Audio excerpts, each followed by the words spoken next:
Hola, me llamo Franco, me toca el tema de experto en ficheros y hoy voy a explicar los ficheros en C Sharp usando de ejemplo este código que hemos hecho hoy en clase. Para empezar, los archivos en C Sharp se manejan a través de las clases SteamReader y SteamWriter para lectura y escritura respectivamente. Para abrir un archivo se utiliza el constructor de la clase correspondiente pasando como parámetro la ruta del archivo, por ejemplo en este caso. Luego se puede leer o escribir en el archivo utilizando los métodos read o write de las clases SteamWriter. Es importante recordar cerrar el archivo después de terminar de trabajar con él, o sea, aquí al final, utilizando el método close de la clase correspondiente. También se pueden manejar excepciones relacionadas con el manejo de archivos utilizando el bloque try catch. Ahora voy a pasar a explicar el código. La primera sección en la que he dividido es a partir de la línea 22, que se encarga de leer el archivo de texto usuario.txt. Lo que hace es abrir el archivo de texto usuario.txt utilizando la clase SteamReader y se almacena la variable f. A continuación se lee la primera línea del archivo utilizando el método readline de la clase SteamReader y se almacena la variable s. Luego se utiliza un bucle while para leer cada línea del archivo hasta que la variable s sea nula, lo que significa que se ha llegado al final del archivo. Dentro del bucle se convierte la cadena leída a una cadena y se almacena en la posición i del vector que hemos declarado antes. Luego se incrementa el valor de i en 1 y se lee la siguiente línea del archivo. Cuando se alcanza el final del archivo, se cierra el archivo utilizando el método close de la clase SteamReader. La siguiente sección es a partir de la línea 43, la cual se encarga de imprimir la información del usuario. Se utiliza la información almacenada en el vector que hemos declarado antes para imprimir información del usuario en la consola y en el archivo de texto resumen.txt. Eso se hace utilizando el método writeLine de la clase console y el objeto f2 de la clase SteamWriter. La siguiente sección es a partir de la línea 49, donde se verifica el número de amigos, en este caso de este ejercicio.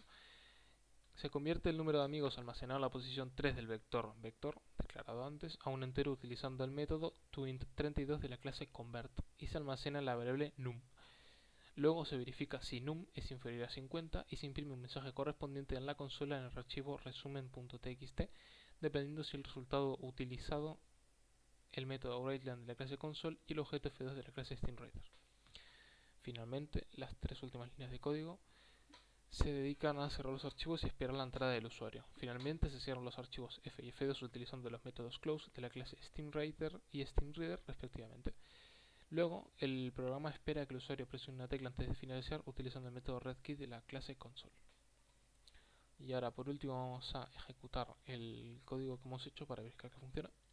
Le damos a sin depurar y aquí está la salida que concuerda con lo que hemos puesto antes. Aquí en la misma en el mismo nivel donde está la carpeta del ejercicio de ficheros, que es el archivo este que he hecho el ejercicio, pones los dos txt juntos.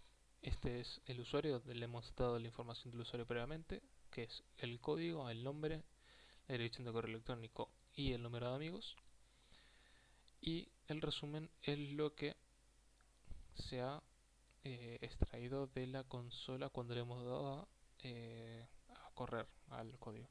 Entonces el usuario JuanjoH, cuyo código es 18, tiene la siguiente dirección de email: juanjoh@gmail.com, y el número de amigos de este usuario es inferior a 50, por lo cual podemos verificar que todo funciona perfectamente. Es importante tener, o en este caso, primero crear los archivos txt en una carpeta y luego crear el archivo de C Sharp dentro de la misma carpeta donde creaste los archivos txt para hacerlo más fácil. Si no, cuando se complique un poco más los ejercicios y sean un poco más complejos, donde hay que meter carpetas dentro de carpetas así bastantes veces, pues se tendrá que especificar en la ruta que ponemos al principio de todo. Espero que os haya gustado y os sirva y nos vemos en clase.